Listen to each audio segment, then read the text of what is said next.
नमस्कार, एक बार फिर से आपका स्वागत है। फ्रेंड्स, आज के वीडियो में स्टेट बैंक ऑफ इंडिया का वीआरएस स्कीम के बारे में क्या हुआ, दूसरा कि प्री बजट कंसल्टेशन और तीसरा AIBNS सर्कुलर में क्या फरमान जारी किया।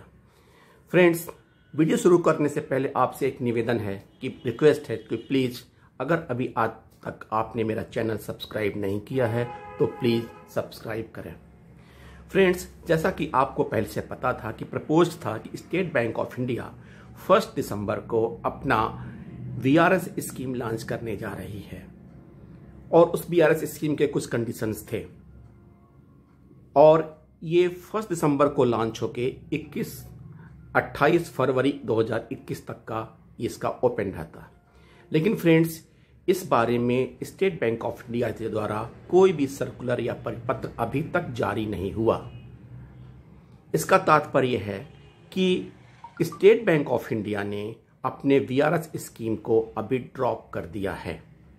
इसके पीछे कारण क्या है कि मिनिस्ट्री ऑफ फाइनेंस का कहना था कि स्टेट बैंक द्वारा लाए गए वीआरएस स्कीम में जो हमारे स्किल्ड और एक्सपीरियंस्ड हैंड हैं वो वीआरएस के जरिए चले जाएंगे और कोविड-19 और अथवा इस समय जो इकोनॉमी फेस कर रही है उसमें हमारे पास स्किलफुल एंड एक्सपीरियंस पर्सन नहीं रहेंगे और इन वैक्यूम जो खाली होगा, जो इनकी स्थान खाली होगा, उसका भरपाई डिफिकल्ट होगा। ऐसे में स्टेट बैंक ऑफ इंडिया ने अभी ड्रॉप किया है कि वीआरएस स्कीम न आने पाए और बिजनेस लाइन के एक न्यूज़ के मुताबिक कि स्टेट बैंक ऑफ इंडिया को जब उन्होंने ईमेल के माध्यम से इसके बारे में जानना चाहा तो बैंक द्वारा कोई जवाब नहीं दिया गया। अभी स्टेट बैंक ऑफ इंडिया का वीआरएस स्कीम ठंडे बस्ते में है, अतः कोई भी वीआरएस स्कीम अभी नहीं आ रही है। दूसरा, प्री बजट कंसल्टेशन। जैसा कि आपको पता है कि वित्त मंत्री द्वारा जब बजट बनाने की प्रक्रिया शुरू होती है तो उसके पहले वो उद्योगपतियों से मुलाकात करती हैं, उनका राय जानने के लिए कि उनका बजट के बारे में क्या राय है और क्या सजेशन है। और इस बारे में उन्होंने अभी प्री बजट कंसल्टेशन मीटिंग किया confederation of Indian industry CII द्वारा। विभिन्न उनके चेयरमैन उदय कोटक और बायोकॉन की किरण मजुमदार शाह और राकेश मित्तल, भारतीय इंटरप्राइजेस के राकेश मित्तल द्वारा रिप्रेजेंट किया गया। और इसमें उदय कोटक ने अपने कुछ प्रमुख मांगे की। उसमें से प्रमुख मांगे एक थी कि डी इन्वेस्टमेंट कार्यक्रम को तेज किया जाए, फिस्कल मैनेजमेंट को 3 साल की स्थिति से देखा जाए और सरकार रेवेन्यू बढ़ाने के लिए फोकस करना चाहिए और सरकारी बैंकों में सरकारी होल्डिंग 50% से कम किया जाए। उनका कहना था कि जो बैंक बड़े बैंकों को छोड़ के बाकी बैंकों में सरकार अपनी होल्डिंग 50% से कम लाए। यहाँ ये थोड़ा सा असेसमेंट करने की बात है कि ये कारपोरेट्स हमेशा अपने फायदे की सोचते हैं। कुछ दिन पहले जब कारपोरेट्स ने फाइनेंस मिनिस्ट्री से ये कहा था कि कारपोरेट टैक्स कम किए जाए और सरकार ने उसको 30% से 22% कर दिया। अब जब रेवेन्यू कम होने लगा तो ये कहते हैं कि रेवेन्यू बढ़ाने के लिए डी इन्वेस्टमेंट कार्यक्रम में बैंकों की होल्डिंग कम किया जाए और उसे बेचा जाए। ये बात कुछ समझ में नहीं आती कि ये कॉरपोरेट्स बैंकिंग इंडस्ट्री में सेंध लगाने के लिए कौन सा जरिया ढूंढ रहे हैं। इनके रिकमेंडेशन को फिक्की ने भी एग्रीमेंट किया। उनका कहना था कि कॉरपोरेट्स को बैंकिंग लाइसेंस दिए जाएं, कॉरपोरेट्स को ये इनके स्टेक जो बैंकिंग में 50% से कम किया जाए, डी इन्वेस्टमेंट फोकस किया जाए यानी बेच दिया जाए। और अगर ये कॉरपोरेट्स किसी न किसी तरह से बैंकिंग इंडस्ट्री में आके, चाहे वो बैंकिंग लाइसेंस के माध्यम से हो चाहे स्टेक खरीदने के माध्यम से हो, वो एंट्री करना चाहते हैं। लेकिन जितने भी इकोनॉमिस्ट ने इसके बारे में कहा कि गवर्नमेंट का ये आइडिया ठीक नहीं है। इंटरनल वर्किंग कमेटी जो रिजर्व बैंक ने जो रिकमेंडेशन दिए हैं वो रिकमेंडेशन गवर्नमेंट को अडॉप्ट नहीं करना चाहिए।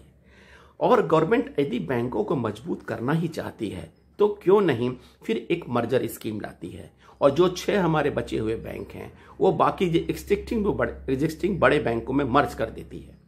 अगर ऐसा करने में गवर्नमेंट का डी इन्वेस्टमेंट पॉलिसी का जो स्ट्रेटेजिक सेक्टर का नॉर्म्स है कि केवल 4 या 5 बैंक रहने चाहिए, वो भी पूरा हो जाता और बैंक इतने बड़े और कॉम्पिटिटिव हो जाते कि वो हमारे किसी भी मुकाबला करने के लिए, किसी भी बैंक इंडस्ट्री से मुकाबला करने के लिए तैयार हो जाते हैं। यानी we required one more merger, not any privatisation. ठीक है फ्रेंड्स, इसके अलावा AIBI ने एक सर्कुलर जारी किया और उन्होंने उस सर्कुलर में ये बातें बताई कि अगर सब स्टाफ नया भर्ती होता है तो उसकी सैलरी और रूरल की, अर्बन की, मेट्रो की सैलरी और रूरल की सैलरी बराबर हो जाएगी। और सब स्टाफ हो, चाहे वो न्यू एंट्री हो अथवा जो पुराना हो गया हो, यानी दफ्तरी लेवल पे हो। और तीसरा यानी क्लर्कल जो नया हो अथवा जो स्पेशल असिस्टेंट के लेवल पे हो। अगर उनका कहना था कि अगर कोई सब स्टाफ की ग्रास सैलरी नवंबर 20 में मेट्रो में 25,450 होगी, वही रूरल में 25,450 होगी। और इंक्रीज होता है 3300 रुपये मेट्रो में और 3600 रुपये रूरल में। और ग्रास एरियर्स मिलेगा 1,02,900 और रूरल को मिलेगा 1,12,000। सब स्टाफ अगर मैक्सिमम पे है, दफ्तरी है, तो उसको मेट्रो में सैलरी मिलेगी नवंबर 20 में 60,400, रूरल में भी मिलेगी 60,400। 9,050 इनका सैलरी इंक्रीज होगा मेट्रो में और रूरल में 9,650 इंक्रीज होगा। यानी और एरियर मिलेगा 3,02,000 मेट्रो वाले को और 3,25,000 रूरल वाले को। अगर न्यू क्लर्क नवंबर 17 में ज्वाइन किया होगा तो उसकी मेट्रो में सैलरी होगी 36,800 और रूरल में भी होगी 36,800। और ग्रास इंक्रीज नवंबर में होगा 4,750 और रूरल में होगा 5,130। इसी हिसाब से उनको एरियर मिलेगी 1,43,300 मेट्रो वाले को और 1,56,100 को मिलेगा रूरल वाले को। सीनियर क्लर्क है, स्पेशल असिस्टेंट अगर मैक्सिमम में है तो उसकी ग्रास सैलरी 1,12,700 मेट्रो और रूरल दोनों में बराबर होगी। और उनका जो सैलरी इंक्रीज होगा मेट्रो में 16,500 और रूरल में 17,600। और ग्रास एरियर जो होगा वो नवंबर 20 तक मेट्रो वाले को मिलेगा 5,51,800 और रूरल को होगा 5,95,000। कहने का तात्पर्य है, इनका कहना यह है कि रूरल और मेट्रो दोनों की आप सैलरी बराबर हो गई।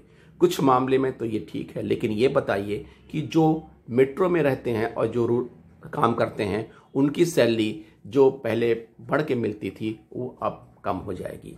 सवाल इसका नहीं है, आपने जो एग्रीमेंट कर दिया बैंकर साथी उस तो मानने को तैयार ही हैं, लेकिन अब रूरल एरिया आपको एरियर और नई सैलरी के बारे में कोई यूनियन अभी तक बात नहीं कर रही है। किसी ने इस बात के लिए जाहिर नहीं किया कि अगर गवर्नमेंट से अप्रूवल आ गया, नहीं आया, दिसंबर की सैलरी के साथ मिलना है, एरियर कम मिलेगा, इस बारे में चर्चा करना चाहिए ताकि बैंकर साथियों को थोड़ी निश्चिंता हो कि हमें ये सैलरी कम मिलेगी। Friends, still position as it is. नए अपडेट के साथ मैं फिर आपसे मिलूंगा, तब तक के लिए अपना ध्यान रखिए। Thank you.